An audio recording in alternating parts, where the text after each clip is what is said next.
Goodness.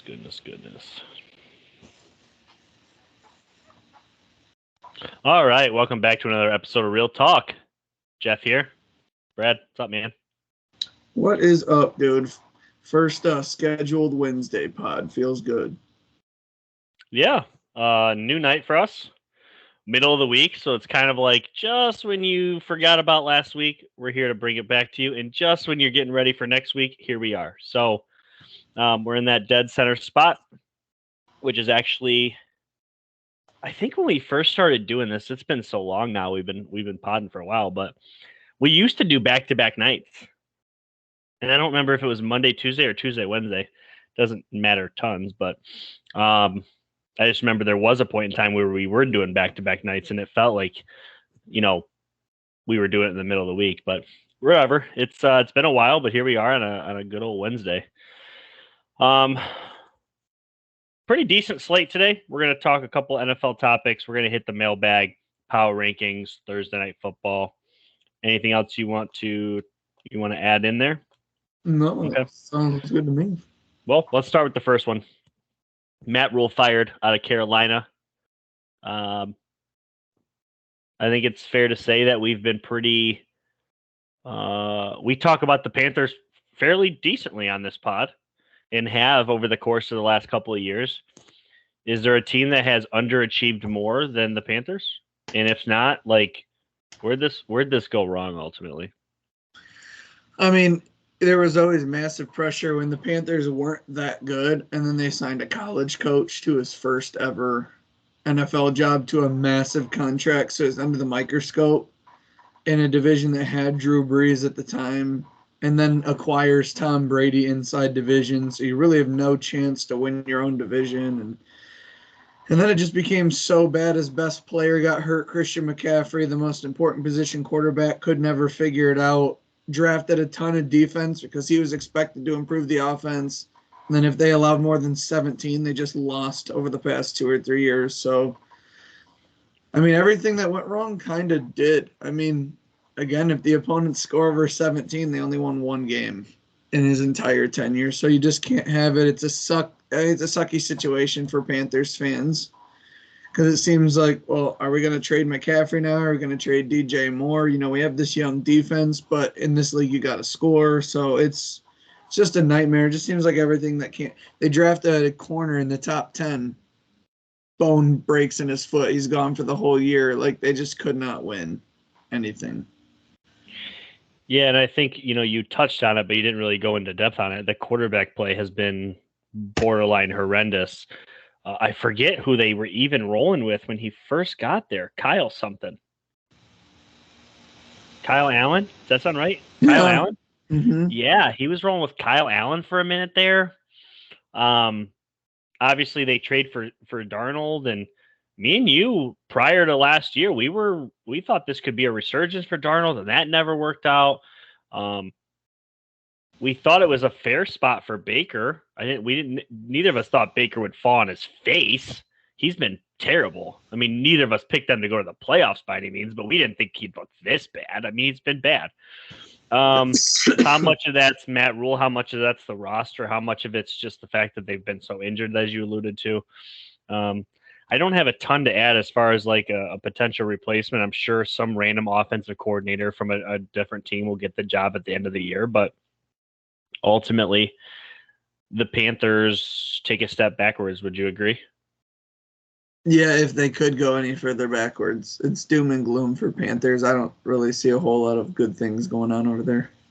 Yeah, they would almost have to hit a home run for us to start talking about them as a contender next year. I do think they have pieces, as you alluded to. They have some offensive pieces, but they're probably on the block. Yeah, I mean, I guess one good thing is if they get a top 5 or top 10 pick, odds are they can get a good young rookie quarterback in this next class. And if Brady retires, you could potentially in 1 or 2 years already have the best quarterback in your division. We don't know what Jameis is, and he seems to always be hurt. How long are they going to ride Mariota? What's Desmond Ridder? Is there anybody behind Brady right now? It doesn't really look like it. So I guess that's something that can flip quickly is in their division, the quarterback play. They could if they get the right one this next coming draft. The weird thing is well, they got Matt Rhule. I was just about to say they actually drafted one, but they won't know how he's going to look because he's not going to play it down this year. Yeah, It's a really disastrous situation because they don't know if their guy's in the building, and they're going to have a top 10 pick, and they're probably going to get more picks if they decide to basically implode this team and send pieces off. I guess from reports, the Bills called about McCaffrey. I don't think that's a lie at all. The Bills struggle at running back. Who's one that would fit their scheme? Christian McCaffrey. But yeah, I don't know. We've kind of not necessarily beat it to death. There's not a ton to add at this time. It's just kind of mid-season Panthers implosion, which we kind of already expected to happen. Second thing, only because his name keeps kind of coming up as of late, OBJ. No real news, but it doesn't sound like he's going to be a suitor for the Rams. Is there a team that kind of sticks out to you that you're like, I see OBJ going there? He did tweet that he told the Giants to basically call his agent. A reunion with the Giants, maybe? Yeah, I mean, the Giants look like a lot of fun, and they desperately need a number one wide receiver. I think everyone would say the Green Bay Packers, simply because Aaron Rodgers needs some help on the perimeter. You could say the Buccaneers, because it seems like everyone wants a piece of Brady. Not that they need it, just seems like they want to. You just start to come up with, who are some of the top 4 or 5 teams in each conference that need a wide receiver, because I don't think OBJ is eyeing up the Panthers. I don't think he's eyeing up the Texans. Like, it's just got to be a good team. I mean, maybe the Titans, but, they don't have a great quarterback. So I think he would pick and choose his spots pretty, I think he wants a good quarterback on a good team. So, I mean, can he make Daniel Jones a good quarterback? I mean, Daniel Jones played really well so far. OBJ and Saquon have a good relationship. He played in New York. I think he liked living in New York. So maybe that's the team. What about a reunion with Cleveland? No. 0% with Deshaun Watson being there?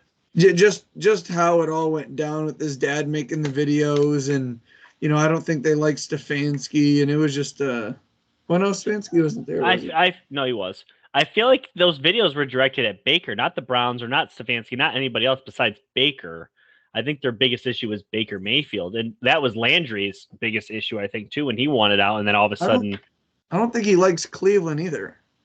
Well, I don't think you're wrong. The Rams in New York, I just feel like that's kind of where OBJ belongs, is New York City or Los Angeles. I just feel like that's where it has to be. I mean, maybe even the Jets, if they keep playing the way they're playing, you might want to go there. I just think that L.A., I mean, shoot the Chargers. Justin Herbert, Keenan Allen's been banged up. I mean, I think he likes those 2 big cities. I think that's where he wants New York, L.A., maybe Miami, a Florida team. Yeah. What about a Cowboys?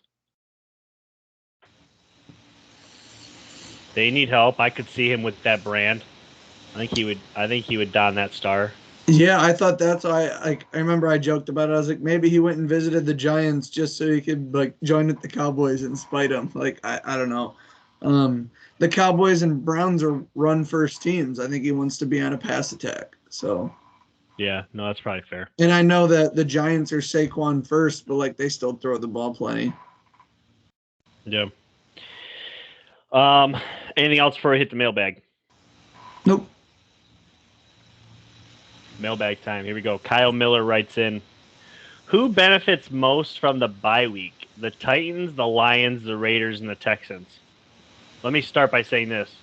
The Titans don't, because they're probably a playoff team and an early bye kind of sucks. The rest of those teams, man, do they need it? The Raiders? Probably the Raiders, right? Well, I mean, the Raiders are reeling. I feel like they would have wanted to win going into the bye. Now they have to sit on this loss for another bye. Everything going on with Devonte Adams. Maybe they needed the bye to figure that out. The Texans, I mean, they're a bottom of the barrel team. I don't think any team really needs an early bye. I was only going to say the Titans simply because they played the Colts. Now they have their bye. And if I'm not mistaken, yeah, they played Washington, but now they play Indianapolis Colts again. Oh, wow. Getting a bye and then coming out of it at home for Colts and Texans. So being able to, they played a divisional game. Now they're resting up, and they get to come out and play 2 divisional games well rested, one against the Colts, who they probably view as their biggest threat.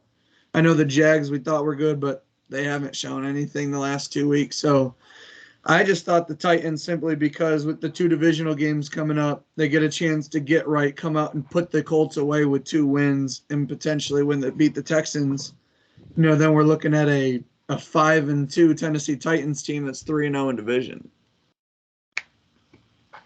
Yeah. I just think the Raiders ultimately could benefit most, just because I still think that the team has potential. And I just heard this stat today. They were 7-2 last year in 1-score games. This year they're, what is their record? 1-4. I believe they're all 1-score games, if I'm not mistaken. So they're 1-4 in 1-score games. So kind of reverse script for them. Unfortunately, they just haven't really been able to dial it in and really get themselves going. There's a lot of blame on Josh McDaniels. Personally, I just think the team probably isn't as strong as I thought they were in certain areas, and obviously that's showing. Their secondary is not great. Offensive line's been able to really run the ball. We thought that would be an issue, but the pass protection's been bad. And then Waller can't stay on the field. So, a multitude of things. Next question comes in from Jen Fisher. She says, should Devonte Adams be fined, suspended for the incident that took place after the game? She's referring to, if you haven't seen it yet, Devonte Adams walks off the field, a cameraman jumps in front of him, and he basically shoves the cameraman. It sounds like there's a civil case already for that, which is not anything of major. He got charged. He got charged with like a misdemeanor of assault or something like that. Yeah. Ultimately, I said this the other day, no suspension for Devonte. He will probably get hit with 50 to 100K. Fine. That's it. I don't know. It's just like speech is not the only form of communication. And with his hands, he said, watch where the fuck you're going. Like, get out. Like, what are you doing? Like, the camera guy, there's an angle where he's literally, like, purposely getting in front of Devonte to try and get he 100% jumps in front of him. Like, freedom of choice, freedom of consequence. Like, don't get in front of Devonte Adams. I think the whole thing is overblown. And quite honestly, fuck the cameraman. I can't stand it. It makes me so mad. Like, what are you doing walking in front of the tunnel of the losing team anyway? Like, and I know a lot of people are going to hear that, like, dude, he can't push him. You're soft. I'm so beyond that. No way.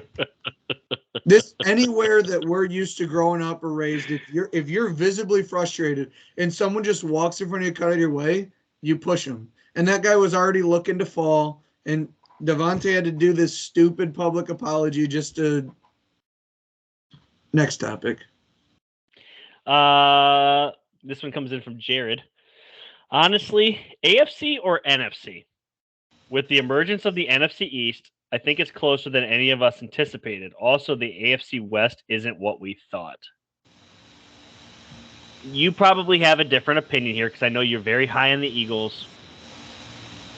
But as of right now, I think the AFC is still better as far as,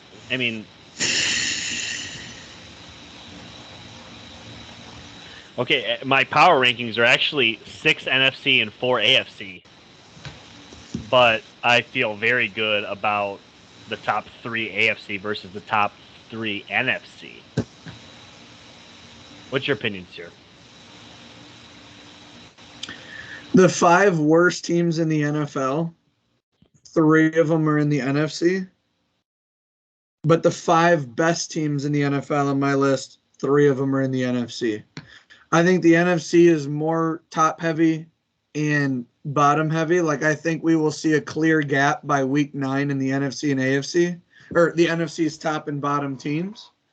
As to where in the AFC, I think we will still see a lot of teams that are even in win-loss playing against the AFC. I think the AFC is tougher as a whole, but I think the NFC has, they have some really good teams, but a lot of really bad teams. Overall, I still think the AFC is better. Yeah, I totally agree. It's weird because my definition of a good team and a team that I think can win the Super Bowl are two different things. Like, there's teams on my top 10 list that I don't think have a shot to win the Super Bowl. But there's teams that I didn't put on my top 10 that I do think have a shot. Does that make sense? Yeah. I'm going to give you a spoiler. You know, I had the Giants on there last week, so I would assume people know that I'm going to have them on this week. I have the Giants on my top 10. I don't think they have a shot in hell at winning the Super Bowl this year. The Bengals I don't have on my top 10 right now, but I could totally see them winning the Super Bowl. Is that a fair example? Yeah. Yeah, I just think that ultimately I think we both agree the AFC's just got the top tier quarterback play. I mean, you get Mahomes, you get Herbert, you get Allen, and you get Burrow, and you get Lamar. Those five, holy shit, they've been playing off the hook. And I'm sure I'm forgetting guys. Am I forgetting top tier AFC guys? Well, we thought Russ and Derek Carr maybe, but their teams have been really bad. Yeah. Nobody from the AFC South. Deshaun Watson just hasn't played yet. Mac Jones is hurt if you want to put him in there. Tua has been hurt the last few weeks. You don't want to put him in there. So they've still played well this season is all I'm saying. I don't think they're like the top tier quarterbacks. It's just, I don't know. Yeah. The NFC, I will say this, they seem to have like very good teams, but the quarterback play is not A+. Now they might be playing A+ football. I guess it's just hard for me to like pick a side like that. Like it's not something I really like know or have real strong convictions about AFC or NFC. Like the whole NFL has just been really good. There's about 5 or 6 bad teams, and then the rest of them, can win any game. Absolutely. Christian writes in, Christian Myers, quarterback controversy in Dallas or New England? Dallas, yes, not New England. Elaborate on the Dallas one. If Cooper Rush beats the Eagles, Dak has to win his next 3 games when he comes back, or Cowboys fans are going to get loud. Social media is going to be all over the Cowboys about it. Cooper Rush's stats have been so mediocre, but that's why I don't think there's a quarterback competition. They're winning, not necessarily despite of him, but he's not out here throwing 300 yards and 4 TDs. I think Dak is better than Cooper Rush, and he is the starter. But there is a real controversy. If Cooper Rush goes 3-0, and then in his 4th game beats the undefeated Eagles at Philly on Sunday night, then Dak comes back and they lose. Like, they just have to win when Dak comes back. But I don't think there's anything that can happen that Bailey Zappi is going to play when Mac Jones comes back. You know what I mean? Yeah. Like, they play Philly at Philly, and then they'll be home against the Lions, who are coming off of a bye. What if that Lions offense puts something together against the Cowboys defense? DeAndre Swift comes back, Amon-Ra St. Brown's fully healthy. They put up, 28, 30 points. Dallas can only put up 24, and they lose to the Lions in Dak's first game back. Like, then there's real problems. Now, you'd say Dak's first 2 games are going to be against the Lions defense and then the Bears at home. He should win them, and we'll forget about this. But potentially, yes, since they've won their last 4. And 3 of them are Bengals, Giants, Rams. So, I mean... Yeah, as far as Dallas goes, QB wins are a thing. Like Jimmy Garoppolo, he freaking wins. His stats aren't Josh Allen, Patrick Mahomes, Tom Brady, but they're also not like they're not bottom barrel like Zach Wilson or Marcus Mariota. They're somewhere in the middle, and the dude wins. Kind of like Ryan Tannehill. Ryan Tannehill wins games. Call those guys what you want. Cooper Rush could be that guy. I think Dak Prescott has a little bit higher of a ceiling than that. As far as Zappi goes, I mean, he played 90% of the Packers game and played well for being thrust into that role. But first off, they lost the game. Second, their game against Detroit, it was a 29-point shutout with a bazillion field goals. I mean, Zappi threw 1 touchdown, and it was a shutout by the defense. So nothing I haven't seen out of Mac that I thought Bailey Zappi just completely outplayed him. Now I will say this: Zappi's looked solid, Mm-hmm. and that's one of the I just posted on Facebook the other day that like Bill Belichick has consistently gotten shit for picking draft guys, and draft picks have not really panned out. And outside of wide receiver, I would actually disagree. I just think that Belichick has actually drafted fairly decent these last couple of years. Now, I believe it was the 2020 class or the 2019, one of his recent classes wasn't good. But these past two have been out of the park home runs. I think there's a lot of good players out of those classes. So nothing more on that unless you got something. Jamie Lato writes in, if Carolina cleans house, predictions where McCaffrey and DJ Moore go. Bills, Chiefs. Bills, McCaffrey, Chiefs, DJ Moore. Yep. That seems to be the lead. And they're two AFC teams, so the Panthers wouldn't care. Okay. As much as if they give them to NFC teams. As it applies to DJ Moore. Packers as well, maybe. Thank you for bringing that up.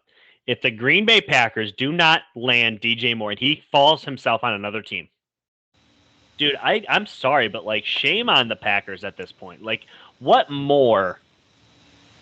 You saw that stat from Mercedes Lewis, right? And Aaron Rodgers this last Sunday? No. So Aaron Rodgers, after last Sunday, now has 502 career touchdown passes. Mercedes Lewis was number 501. It is the only first-round pick by the Packers to ever catch a touchdown from Aaron Rodgers. He wasn't drafted by them. Oh, first-round pick to catch a touchdown from Aaron Rodgers.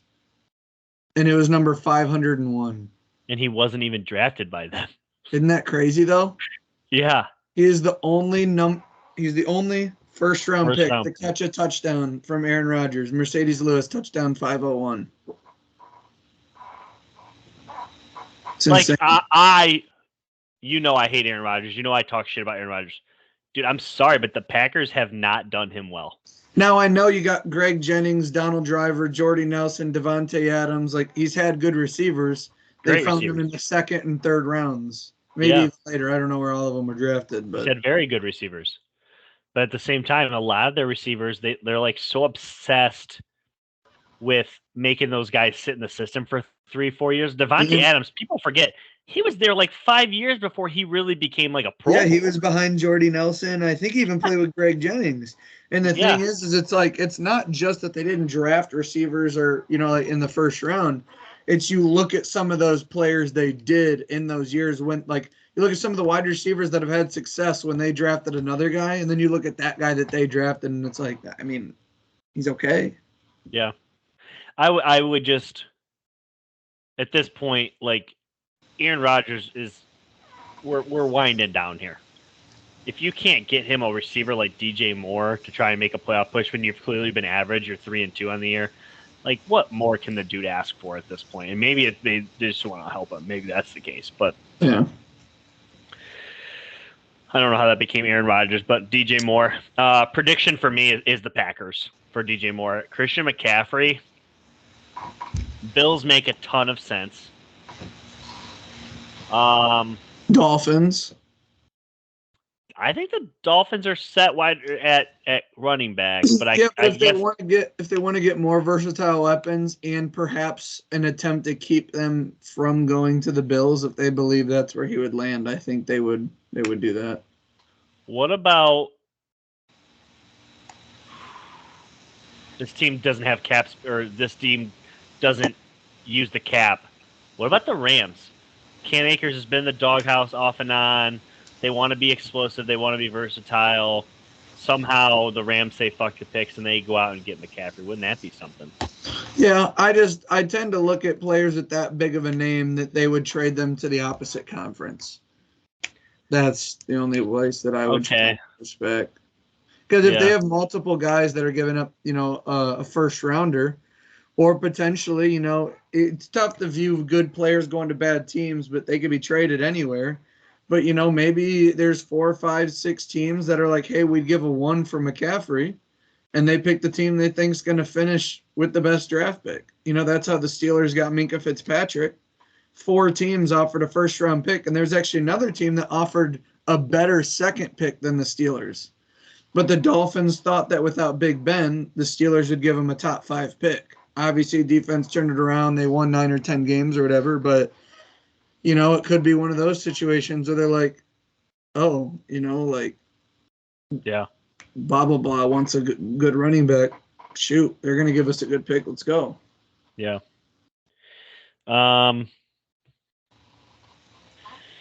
Next question here. Mike Fountain writes in, are the Jets for real? Yes, because everyone thought about how exciting their offense could be with Zach Wilson. The running back, better than we expected. The offense is moving the ball and on good defenses. And the 2 corners that they have are just playing outside of their mind, which opens up so much for what their defense can do. Yeah. Now, are they real in terms of I think they're going to win 11 games this year and go 11-6? I don't know about that. But if someone said the Jets are going to win 9 games this year, how am I supposed to push back on that based on what they've done so far? Yes, I think they're a real team. I think the entire AFC East. I don't think you want to play anybody from the AFC East. I mean, they have pretty big losses to the Ravens and the Bengals, but that was with Joe Flacco. They got at Packers, at Denver versus New England. So they're about to play 3 really good defenses. So we'll see what their offense is made of. Well, actually, their next 5. Packers, Broncos, Patriots, Bills, Patriots. Yeah, those are 5 defensive teams right there. Well, obviously, some have some offense in them. I mean, if you want to keep going further, it's then Bears, Vikings, defense. Bills. Vikings have had a pretty good defense with Darius Smith. So we're going to find out. We are going to find out. Yeah. That's all I got. You ready for power rankings? Yep. You want to kick her off? You want me to kick her off? I'll go first. You went first last week. That's fine. Power rankings. I'll just kind of get into it. Number 10. I've put the Chargers back on my list. They had the unfortunate game against the Chiefs with that last play, pick 6. A lot of people thought they outplayed them. You lost the game, though. You got to punish them for it. Then they lost with Justin Herbert hurt. But even with losing Rashawn Slater, they've won 2 in a row, and Justin Herbert is the least sacked quarterback in the NFL. So they're still playing really well. They're going to get Keenan Allen back. Austin Eckler, welcome to the season. The last 2 weeks, he has been phenomenal. I still think the Chargers have a good defense.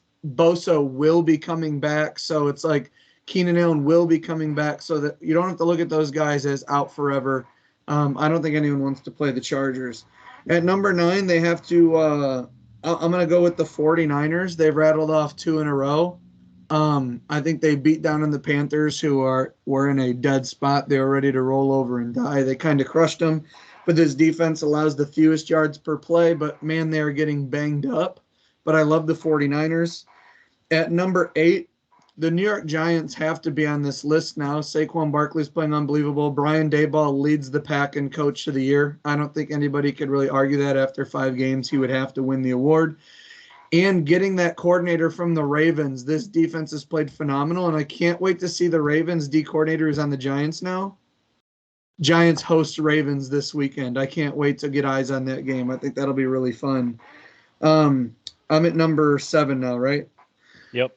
Number 7, I have the Ravens. They just beat the Bengals in a really good game late. Bengals were just off my list. They were deep on my list last week. I have them at 11.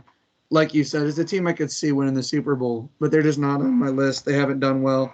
The Ravens have led by 10 or more points in every single game they've played. They just blew 2 games really badly on defense. Got to clean that up. They're number 1 in takeaways, and Justin Tucker's the GOAT. It's just, he's ridiculous. In late game situations, if Lamar can get down the field, you know he's making it. Number 6, I've got the Tampa Bay Buccaneers. Again, they can't fall. They can't go higher. They didn't put away the Falcons, but they're up 21-0. The game never really seemed out of hand. You could say, well, if that pass interference was blah, blah, blah, it didn't get called. I have to say, this team is getting more and more healthy, and their only losses were when they were decimated offensively injury to the Chiefs and Packers. It's going to be okay. Bucks at 6. Number 5, it's got to be the Dallas Cowboys, especially when you would assume that better quarterback play is coming on top of what they've already done. All 5 opponents they played this year, they've only allowed 1 touchdown in each game. Like, their defense is unreal. Micah Parsons is that dude. And Trayvon Diggs had a great year last year, and we're all like, yeah, but the yards he gives up. And it seemed like everyone was ready to just kill stuff like Trayvon Diggs. Like, he's not going to back it up. Well, he's better than he was last year. He might not have the picks, but Trayvon Diggs in every game has looked really, really good. Tremendous, you might even say. So they have a piece on the secondary and a piece in the front 7. DeMarcus Lawrence coming back to it. I mean, they just destroyed Matt Stafford. That game never had a chance for the Rams. Cowboys at 5, which makes it a spicy matchup when they play the Eagles this weekend. Number 4, Vikings are going to stay where they're at. Their only loss is at the Eagles, who, spoiler, is my number 1 team again this week. No reason to move them. And I kind of talked about it before the season, and I know that if you listen to Colin Cowherd, he did too. Having an offensive coach that kind of like supports Kirk Cousins instead of the butting of heads with Zimmerman, he was going to be better, hopefully in late games, but just more confident. Well, he has 3 game-winning drives, and they're winning these one-possession games, and Kirk Cousins, quite frankly, is playing phenomenally. Now it's, 36 games straight with a touchdown pass by Kirk Cousins, so they're just rolling. They're number 4. Top 3 is the top 3. 2 of them play this weekend, and they're probably still going to be in the top 3 after this weekend. I just have the Chiefs 3, Bills 2. Chiefs 3, they had a really good game against the Raiders, but they were down 17-0. You'd like to see them start better, but, man, Travis Kelce, 4 touchdowns. That was something to watch. But the Raiders still had a chance to win. But essentially, they played a now 1-4 team very close. The Bills played a 1-4 team and made them look like a college team almost. They just decimated the Steelers up and down the field. I know Steelers are a bottom 3 or 4 team in the league this year, but what the Bills were able to do in a spot where they could have looked ahead to the Chiefs, and they didn't. They took care of business, buried the Steelers. They're number 2. You could flip-flop these teams. Can't wait to see them this weekend. Number 1's got to be the Eagles. The most big plays. Lead the league in yards per play, lead the league in takeaways, have the least amount of takeaways, good offensive line, good D-line. They've had a defensive player of the week 3 of the weeks. They had their kicker goes down. They signed the kicker from Texas, Cameron Dicker. He wins special teams, NFC of the week. The Eagles, again, is the only team where I say you could argue they're not – you could tell me there's places they're not elite. But there is nowhere this team's bad. They're just solid everywhere. There's nowhere to really attack them. And they're the only team that hasn't trailed in the second half yet. So I'm excited to see them play the Cowboys. But that is my list. That is my top 10. Like always, our lists are very similar. We have one difference. Really? Not as in...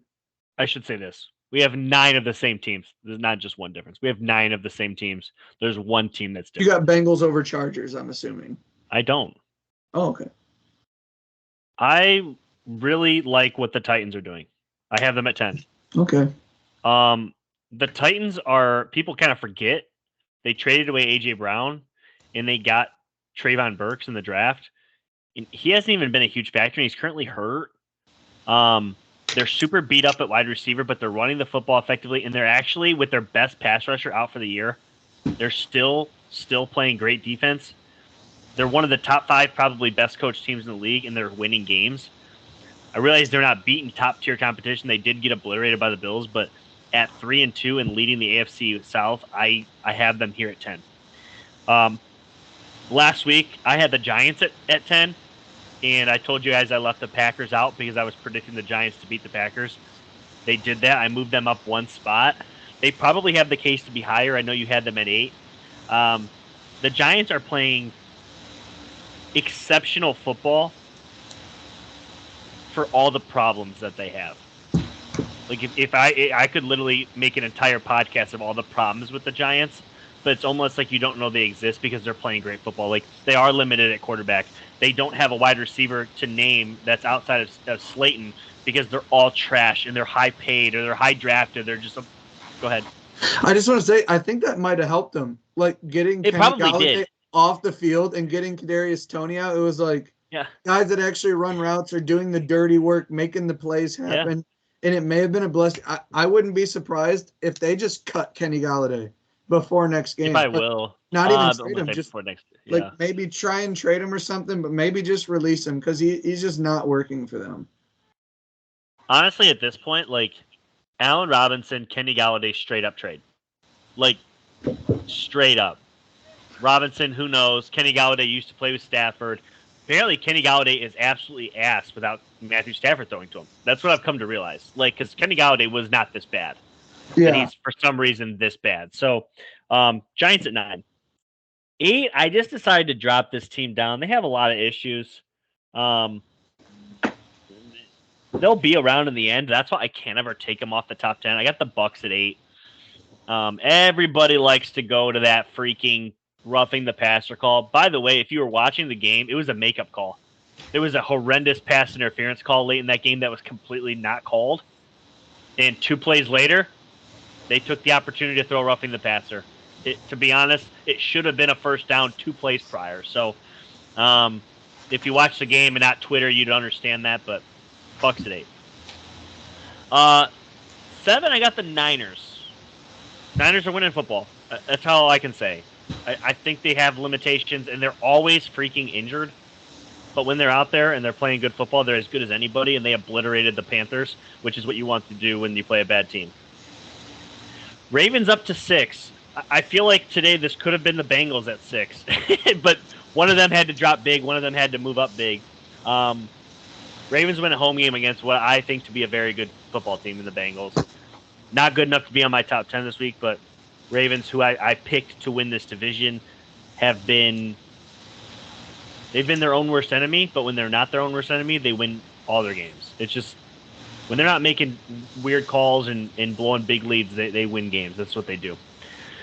Here's where we're pretty much the same, but we just have people in different areas. Vikings at 5, because if they played the Cowboys today, I would take the Cowboys. That's why. So I had the Vikings there. Kirk Cousins at 1 o'clock is as good as anybody, but at 8 o'clock at night, he's not. So that's another difference I have where Cooper Rush plays at primetime and he wins. So Cowboys at 4. Dak Prescott, I do think, makes his team better, but right now you can't ask for anything more than a strong run game, a great defensive front, and they're not shooting themselves in the foot. They're playing the way they need to play. Hopefully Dak comes back and that doesn't change. Just because you think you have better quarterback play doesn't mean you need to sling the ball 45 times. 3. 3, 2, 1. Call it however you want. I don't really give a shit. KC has the ability to be number 1. The Bills have the ability to be number 1, and so do the Eagles. I have KC at 3. You're probably going to think this is me taking a shot. It's not. They were down 17-0 at home. And it took a 1-4 team to implode, which they've already done this year. It wasn't that Kansas City made them implode. It's just what the Raiders have been doing. They've imploded. KC got the best of them in 1. To Patrick Mahomes' credit, if he is down by 10 points, it is more likely than not he wins.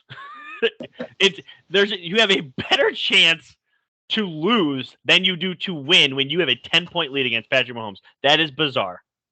It's almost like you don't want to give him a 10-point lead. It is baffling to me. So I have them at 3. You're going to hate me. At 2, I have the Eagles. I'm not going to hate you. Yeah, I just... When they slaughter the Cowboys this weekend, you'll have them back at 1. Oh, boy. Eagles at 2. They're the most complete team. They are the most complete team. If you take the average of how they're playing at every single position, they have the highest average across the board. But they do not have the quarterback play of a Bills or Kansas City. That is where I think that they're just going to fall short in the end. But Bills at 1. When the Bills are the best, they are the best. Better than anybody. Their best is better than anybody's best. I thought when I heard that the Steelers were 14-point dogs, there was no way in hell that they would cover that. Hey, They didn't just cover it; they quadrupled it. if you doubled the 14-point spread, they covered. I was in shock at the halftime score. Like in shock. Wasn't it 31-3? I seriously, like, if you're TJ Watt, do you walk back to the owner and you're like, I need $1 billion? Like, you see what this team is without me? You guys suck without me. And all I do is beat the shit out of right tackles for 60 minutes. And you guys I still liked what I saw to Kenny Pickett. I mean, I guess, but I mean, that's for another time. Your top 4 teams all play each other this weekend. Isn't that fun? At different times. Isn't that fun? It's fantastic. My top 4 teams, and that was not planned, by the way. That was not planned. Well, even my top 4 teams all play. I mean, I was sitting there and I was like, Cowboys at 5, Vikings at 4. I mean, it would be fun to put the Cowboys at 4 for that reason, but I was like, Vikings don't need to move from 4 right now, so I just kind of kept them. But man, I hate talking about good football teams and then going to talk about bad football teams. But Thursday Night Football this week, Washington at Chicago, Commanders versus the Bears. We don't need to go in depth. Who do you got? The Bears, because they're at home. That's it. Their defense has terribly, and Carson Wentz is prone to turn the ball over. But I think this is going to be 2 bad teams, and it will be much more fun to watch than last Thursday. Carson Wentz and Justin Fields are at least be entertaining, not bad, like just bad. 2 things. A, I swear, guys, me and Brad do not rehearse this podcast. My exact response was going to be Bears because they're at home. That is the only reason. That's all I got. And the Bears are rocking the all orange unis with the orange helmets. They're gonna be clean. It's gonna be clean. I mean, Washington just got done. Their coach burying Carson Wentz. He didn't mean that, did he? He buried him 8 feet under, dude. He didn't mean it, right? He said, I'd bury Carson 6 feet into the dirt, but if he stands up, his head would pop out. So we got to go 8. I don't want him to see sunlight. I mean, what is the difference between you and these teams, John? Quarterback. We got this gingerbread man back here behind. Just throwing it to the other team. What am I supposed to do? Imagine showing up at the facility knowing your coach thinks you're dog shit. How do you walk in, Coach? What are we doing today? Coach, is Taylor Heineke still there? Huh? Is Taylor Heineke still there? Yeah, and I've said this before. He might not be the best quarterback. That dude's a warrior. He could play for my team any day. Love Taylor Heineke.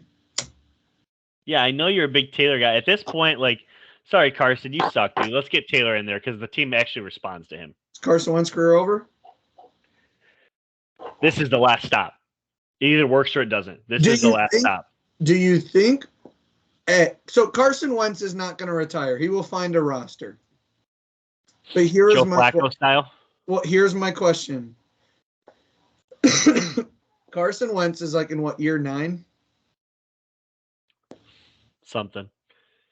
Either way, is Carson Wentz going to go to a bad team who desperately needs a quarterback for a year to start?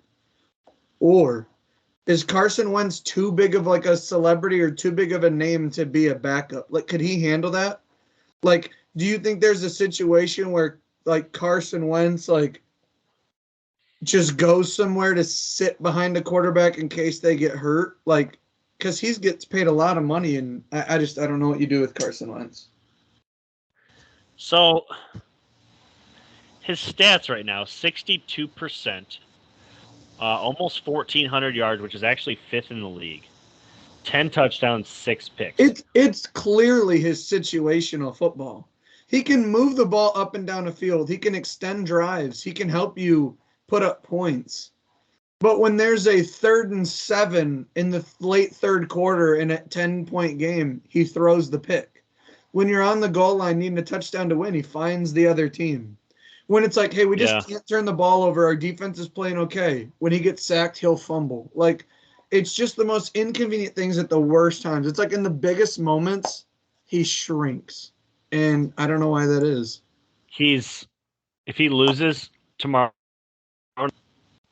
he is officially a 500 quarterback in this league. 500 quarterbacks He really can make it in this league. They He can. really has been hanging on his entire career to a tremendous 11-game stretch in his second year with a roster that won the Super Bowl with a backup. Zach Ertz at the top of his career. I think Shady McCoy was on that team. Alshon Jeffrey was on that team. The O-line was fully healthy. So. No, they were stacked. They were stacked. And that's kind of how they are now. They're a really good team with limited at quarterback.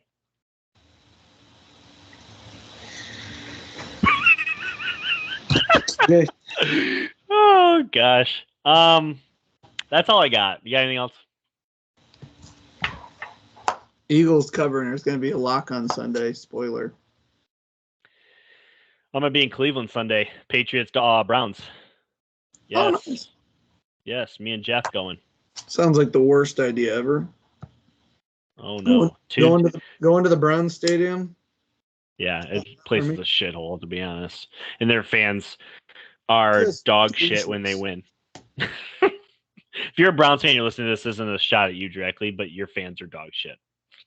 And a lot of you are Ohio State fans too, so I go figure. Yeah, to be fair. Not to attack podcast listeners, but people like this pod fucking sucks.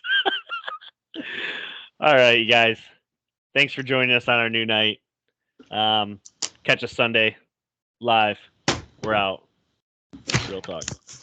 Did you see that water bottle flip? I did. All right, real talk.